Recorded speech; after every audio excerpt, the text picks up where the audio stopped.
नमस्कार मित्रों। मेरा नाम है सीए गुलशन कुमार। आशा करता हूं आप लोग ठीक होंगे। मित्रों, आज की यह वीडियो बहुत ही स्पेशल है। अगर आप इस वीडियो को अंत तक देखते हैं तो आप समझ जाएंगे कि इनकम टैक्स के नोटिस आने के पीछे क्या कारण है और कैसे इनकम टैक्स नोटिस से बचा जा सकता है। हम इस वीडियो में देखेंगे कि इनकम टैक्स डिपार्टमेंट कैसे आपकी फाइनेंशियल इन्फॉर्मेशन प्राप्त करता है और फिर कैसे उसे आपकी आईटीआर से वेरीफाई करता है। लेकिन वीडियो स्टार्ट करने से पहले आपसे रिक्वेस्ट है कि यदि आपने अभी तक हमारे चैनल को सब्सक्राइब नहीं किया है तो इसे सब्सक्राइब करें। मित्रों, यह वीडियो थोड़ी लंबी हो सकती है क्योंकि हमें इनकम टैक्स डिपार्टमेंट की पूरी प्रोसेस देखनी है। चलिए तो अब वीडियो स्टार्ट करते हैं। मित्रों, इनकम टैक्स डिपार्टमेंट विभिन्न स्रोतों के माध्यम से इंफॉर्मेशन कलेक्ट करता है। इन्हीं सोर्स को हम इनकम टैक्स के आँख और कान कह रहे हैं। आइए एक पीपीटी के माध्यम से समझते हैं। तो मित्रों, यह है आपका इनकम टैक्स डिपार्टमेंट और यह है इनकम टैक्स डिपार्टमेंट का सॉफ्टवेयर। इनकम टैक्स डिपार्टमेंट बहुत सारी संस्थाओं से आपकी फाइनेंशियल इंफॉर्मेशन प्राप्त करता है। इन संस्थाओं में शामिल हैं banks, post office, insurance company, property registrar, government department, mutual funds, stock broker, companies, financial institutions, business etc. तो इनकम टैक्स डिपार्टमेंट इन संस्थाओं से विभिन्न माध्यमों से इंफॉर्मेशन कलेक्ट करता है। अगर हम बात करें कि किन किन माध्यमों से income tax department information collect करता है तो पहला माध्यम है टीडीएस, टीसीएस की रिटर्न। तो टीडीएस की रिटर्न इनकम टैक्स डिपार्टमेंट की पहली आंख है। टीडीएस से हमारा मतलब टैक्स डिडक्टेड एट सोर्स से है और टीसीएस से हमारा मतलब टैक्स कलेक्टेड एट सोर्स से है। मित्रों, इन संस्थाओं को क्वार्टरली एक टीडीएस तथा टीसीएस की रिटर्न भरनी होती है। ये संस्थाएं इनकम टैक्स एक्ट द्वारा निर्धारित फाइनेंशियल ट्रांजैक्शंस पर एक निश्चित परसेंटेज में टीडीएस या टीसीएस काटती हैं और इस काटे हुए टीडीएस और टीसीएस को गवर्नमेंट को जमा करती हैं और इन फाइनेंशियल ट्रांजैक्शन की एक रिटर्न इनकम टैक्स डिपार्टमेंट को भरती हैं, जिसमें यह फाइनेंशियल ट्रांजैक्शन की अमाउंट, जिस व्यक्ति का टीडीएस या टीसीएस काटा है उसकी डिटेल, जितना टीडीएस या टीसीएस काटा है उसकी जानकारी देती हैं। मित्रों, इन सभी फाइनेंशियल ट्रांजैक्शन को हम इस वीडियो में कवर नहीं कर सकते, पर एक दो उदाहरण लेते हैं। जैसे कि मान लेते हैं आपने बैंक में एक 10 लाख रुपए की फिक्स डिपॉजिट एफडी करा रखी है। उस पर बैंक आपको 10% पर एनम का इंटरेस्ट देता है जो कि क्वार्टरली बेसिस पर ड्यू होता है। तो आपकी इस एफडी पर फर्स्ट क्वार्टर का इंटरेस्ट 25,000 रुपये होगा। अब बैंक इस इंटरेस्ट पर 10% का TDS under section 194A of income tax act काटेगी, यानी 2500 रुपये, और यह 2500 रुपये का टीडीएस बैंक गवर्नमेंट को जमा कर देगी और इस ट्रांजैक्शन की एक रिटर्न इनकम टैक्स डिपार्टमेंट को देगी, जिसमें वह इंटरेस्ट की अमाउंट यानी 25,000 रुपये तथा टीडीएस की अमाउंट यानी 2500 रुपये तथा एफडी होल्डर की डिटेल यानी पैन नंबर, नाम इत्यादि देगी। अब इस टीडीएस की रिटर्न के माध्यम से इनकम टैक्स डिपार्टमेंट के पास आपके फाइनेंशियल ट्रांजैक्शन की इन्फॉर्मेशन पहुंच गई कि आपने साल के फर्स्ट क्वार्टर में 25,000 रुपये की इंटरेस्ट की इनकम कमाई है और उस पर 2500 रुपये का टीडीएस कटा है। अब इनकम टैक्स डिपार्टमेंट इस डाटा को कैसे वेरीफाई करेगा ये हम आगे देखेंगे। अब एक उदाहरण टीसीएस का लेते हैं। मान लेते हैं आप किसी कार डीलर से 12 लाख रुपए की कार खरीदते हैं, तो कार डीलर इस 12 लाख रुपए पर 1% का टीसीएस लगाएगा as per section 206C(1)(f) of income tax act. अगर आप 10 लाख रुपए से ऊपर की कोई कार खरीदते हैं तो उस पर 1% का टीसीएस लगता है। तो अब कार डीलर को आपके द्वारा 12 लाख रुपए कार प्राइस प्लस 12,000 रुपये टीसीएस का अमाउंट जोड़कर 12,12,000 रुपये का पेमेंट करना होगा। अब इस ट्रांजैक्शन की information car dealer TCS return के माध्यम से इनकम टैक्स डिपार्टमेंट को देगा और लगाया हुआ टीसीएस गवर्नमेंट को जमा करेगा। अब अगर हम देखें तो इनकम टैक्स डिपार्टमेंट के पास आपकी दो फाइनेंशियल इन्फॉर्मेशन पहुंच गई और डिपार्टमेंट के सॉफ्टवेयर में फीड हो गई। अब सॉफ्टवेयर इस इन्फॉर्मेशन को किस प्रकार वेरीफाई करेगा हम अभी आगे देखेंगे। अगर हम इनकम टैक्स डिपार्टमेंट के अगले सोर्स ऑफ इंफॉर्मेशन की बात करें तो वह है SFT रिटर्न, यानी statement of specified financial transaction. मित्रों, इन सभी संस्थाओं को हर वर्ष एक स्पेसिफाइड फाइनेंशियल ट्रांजैक्शन की रिटर्न इनकम टैक्स डिपार्टमेंट को देनी होती है। यह है इनकम टैक्स डिपार्टमेंट की दूसरी आंख, यानी SFT रिटर्न। मित्रों, इनकम टैक्स डिपार्टमेंट ने सेक्शन 285 BA के अनुसार कुछ ट्रांजैक्शंस को स्पेसिफाइड फाइनेंशियल ट्रांजैक्शन की श्रेणी में रखा है, जिनकी रिपोर्ट इन संस्थाओं को इनकम टैक्स डिपार्टमेंट को देनी होती है। जैसे कि यदि आप किसी प्रॉपर्टी को खरीदते, बेचते या एक्सचेंज करते हैं तो यह स्पेसिफाइड फाइनेंशियल ट्रांजैक्शन होगा। इसके अलावा अगर आप FD कराते हैं या सेविंग बैंक अकाउंट में पैसा जमा करते हैं या निकालते हैं तो यह भी स्पेसिफाइड फाइनेंशियल ट्रांजैक्शन होगा।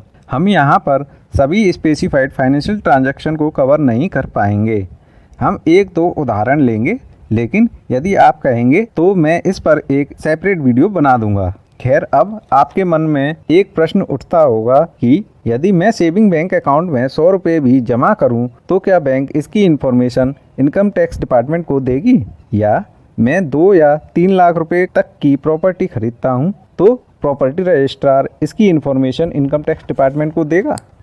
उत्तर है नहीं।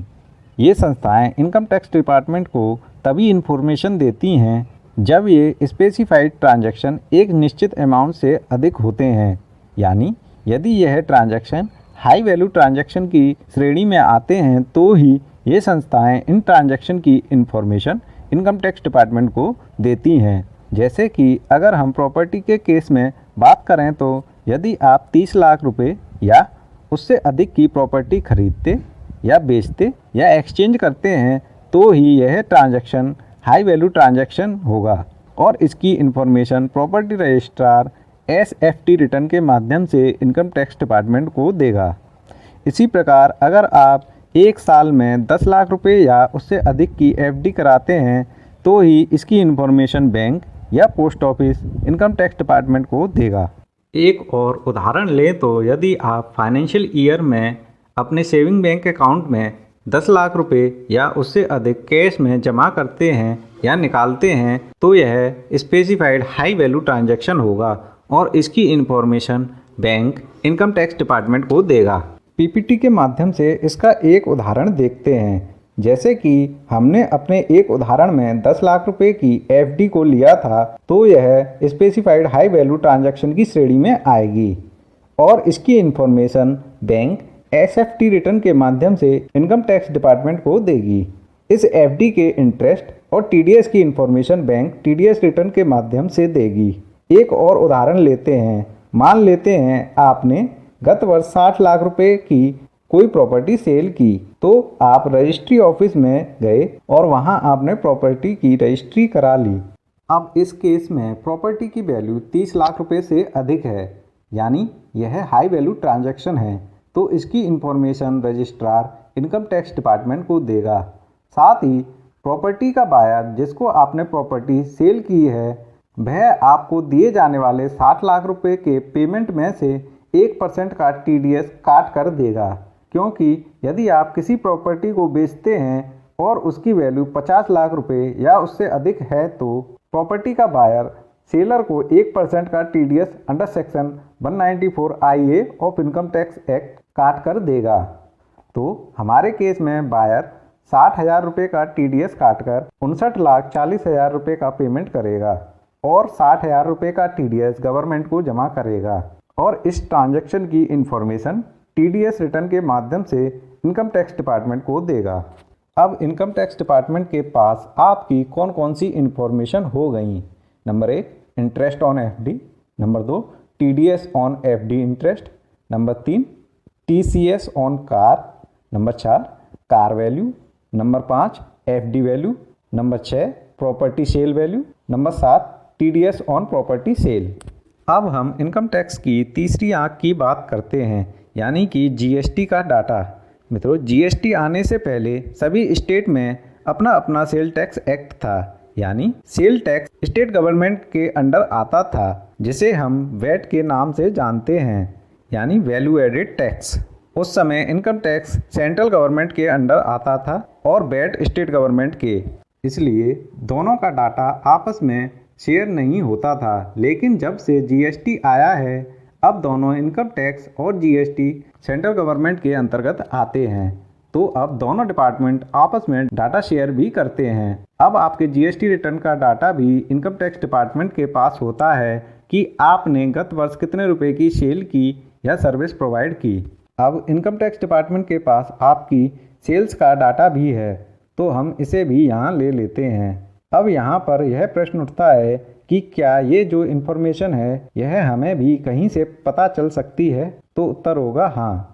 अब ये सारी इन्फॉर्मेशन जो इनकम टैक्स डिपार्टमेंट के पास है ये आपको फॉर्म 26AS में मिल जाएगी, जो आप इनकम टैक्स डिपार्टमेंट की वेबसाइट से डाउनलोड कर सकते हैं। अगर हम बात करें तो फाइनेंशियल ईयर 2018-19 से पहले केवल आपको फॉर्म 26AS में टीडीएस और टीसीएस की डिटेल मिलती थी, लेकिन फाइनेंशियल ईयर 2019-20 से सरकार ने हाई वैल्यू ट्रांजैक्शन और जीएसटी सेल की डिटेल भी फॉर्म 26AS में देना स्टार्ट कर दिया है, ताकि आप इन ट्रांजैक्शंस को वेरीफाई कर सकें और भविष्य में होने वाली लिटिगेशन को कम किया जा सके। अब आपको अपनी इनकम टैक्स रिटर्न भरने से पहले इन सभी इन्फॉर्मेशन को अपने फॉर्म 26AS में देखकर वेरीफाई करके उसी के आधार पर रिटर्न भरनी चाहिए। अगर आपने बिना वेरीफाई किए ही रिटर्न भर दी तो इनकम टैक्स नोटिस आने के चांसेस बढ़ जाते हैं। अब हम जानते हैं कि इनकम टैक्स डिपार्टमेंट इस इन्फॉर्मेशन को वेरीफाई कैसे करेगा। इनकम टैक्स डिपार्टमेंट इस इन्फॉर्मेशन को आपकी इनकम टैक्स रिटर्न से वेरीफाई करेगा, यानी कि आप संबंधित गत वर्ष की आईटीआर इनकम टैक्स डिपार्टमेंट को भरेंगे। अब इनकम टैक्स डिपार्टमेंट के सॉफ्टवेयर के पास दो जगह से इन्फॉर्मेशन आ गई, एक तो टीडीएस टीसीएस की रिटर्न तथा एसएफटी एंड जीएसटी रिटर्न से, और दूसरी आपकी आईटीआर से। अब इनकम टैक्स डिपार्टमेंट का सॉफ्टवेयर दोनों डाटा को मैच करेगा और यदि दोनों में अंतर मिलता है तो आप पर इनकम टैक्स नोटिस आ सकता है। एक उदाहरण से समझते हैं कि कैसे मिसमैच हो सकता है। पहले उदाहरण पर चलते हैं, जहां आपने 10 लाख रुपए की एफडी कराई थी। अब आप अपनी रिटर्न में एफडी का इंटरेस्ट डालना भूल गए और आपने रिटर्न फाइल कर दी। अब इनकम टैक्स डिपार्टमेंट का सॉफ्टवेयर इस बात को पकड़ लेगा कि आपकी एफडी इंटरेस्ट पर टीडीएस कटा है और यह इंफॉर्मेशन उसके पास पहले से है और आपने अपनी रिटर्न में उसे शो नहीं किया, तो इसके लिए आप पर नोटिस आ सकता है। अब दूसरे उदाहरण की तरफ बढ़ते हैं, जहां आपने 60 लाख रुपए की प्रॉपर्टी सेल की थी। अब यदि आप अपनी रिटर्न में सेल ऑफ प्रॉपर्टी के ट्रांजैक्शन को नहीं दिखाते, यानी आप कैपिटल गेन या लॉस जो भी हो शो नहीं करते, तो इनकम टैक्स डिपार्टमेंट का सॉफ्टवेयर इसे पकड़ लेगा। रजिस्ट्रार ने बताया कि आपने 60 लाख रुपए की प्रॉपर्टी सेल की है। उसके बाद बायर ने भी टीडीएस रिटर्न के माध्यम से बताया कि आपने प्रॉपर्टी सेल की है, पर आपकी रिटर्न में शो नहीं हो रहा। भले ही प्रॉपर्टी सेल पर आपको गेन हो या लॉस हो, आपको अपनी आईटीआर में शो करना चाहिए, और यदि आप नहीं करेंगे तो इनकम टैक्स नोटिस आने के चांसेस बढ़ जाते हैं। अब हम एक और उदाहरण लेते हैं जीएसटी सेल का। यदि आपने अपनी आईटीआर में जीएसटी की सेल कम दिखा दी तो ये बात सॉफ्टवेयर पकड़ लेगा और इनकम टैक्स डिपार्टमेंट नोटिस देकर पूछ सकता है कि आपकी जीएसटी की सेल जीएसटी डिपार्टमेंट के आधार पर ज़्यादा है, तो आपने अपनी आईटीआर में कम क्यों दिखा रखी है। इस प्रकार आज के टेक्नोलॉजी युग में सारी इन्फॉर्मेशन ऑनलाइन है। अब इनकम टैक्स डिपार्टमेंट का सॉफ्टवेयर ही डाटा माइनिंग के आधार पर सारी इन्फॉर्मेशन की बड़ी ही आसानी से माइनिंग कर लेता है। इसलिए आपको अपनी इनकम टैक्स रिटर्न बड़े ही ध्यान से भरनी है। आप अपने फॉर्म 26AS को बड़ी ही ध्यान से स्क्रूटनाइज करें और उसके बाद रिटर्न भरें। साथ ही यदि आपको पहले से पता होगा कि इनकम टैक्स डिपार्टमेंट कहां से इन्फॉर्मेशन कलेक्ट करता है, तो आप उस आधार पर अपनी टैक्स प्लानिंग कर सकते हैं और इनकम टैक्स नोटिस से बच सकते हैं। अब आपके मन में प्रश्न उठ रहा होगा कि ये तो बात इनकम टैक्स की आंखों की हुई, अभी तो कान बाकी हैं। तो अब इनकम टैक्स डिपार्टमेंट के कानों की बात करते हैं। मित्रों, इन्फॉर्मर इनकम टैक्स डिपार्टमेंट के कान के रूप में काम करते हैं। ये इन्फॉर्मर वह व्यक्ति होते हैं जो इनकम टैक्स डिपार्टमेंट को ऐसे व्यक्तियों की जानकारी देते हैं जिनके पास काला धन हो या जिन्होंने कर की चोरी की हो या जिनके पास कोई बेनामी संपत्ति हो इत्यादि। तो ये इन्फॉर्मर इनकम टैक्स डिपार्टमेंट को ये इन्फॉर्मेशन क्यों देते हैं? या तो हो सकता है यह आपके शुभचिंतक हों या इसका एक और कारण भी है, इन लोगों को इसके बदले में इनकम टैक्स डिपार्टमेंट से रिवार्ड मिलता है, यानी इन लोगों को इसके लिए इनाम यानी पैसा दिया जाता है जो कि एक फिक्स परसेंटेज में होता है।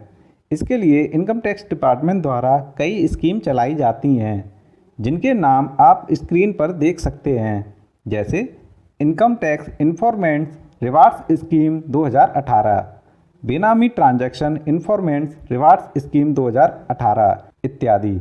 अगर आपके पास भी कोई ऐसी इन्फॉर्मेशन है तो आप इनकम टैक्स डिपार्टमेंट को देकर रिवार्ड कमा सकते हैं। अगर आपको इन स्कीम को डिटेल में जानना है तो आप इन्हें डिटेल में पढ़ सकते हैं, मैंने लिंक डिस्क्रिप्शन में दे रखा है। यह इन्फॉर्मेशन इन्फॉर्मेंट ऑनलाइन दे सकता है, तो यह इन्फॉर्मेंट इनकम टैक्स डिपार्टमेंट के कान के रूप में काम करते हैं जो डिपार्टमेंट को बताते हैं कि कहां पर टैक्स की इवेजन हुई है। इसलिए आपको इन इनकम टैक्स डिपार्टमेंट के कानों से सतर्क रहने की ज़रूरत है। तो मित्रों, यह थे इनकम टैक्स डिपार्टमेंट के आँख और कान। आशा करता हूँ यह वीडियो आपके लिए यूज़फुल होगी। आप अपनी ITR भरने से पहले इन चीज़ों का अवश्य ध्यान रखें ताकि भविष्य की लिटिगेशन से बचा जा सके। तो यह थी मित्रों आज की वीडियो। अगर आपको यह वीडियो अच्छी लगी तो इसे लाइक करें, शेयर करें और हमारे चैनल को सब्सक्राइब करें। धन्यवाद।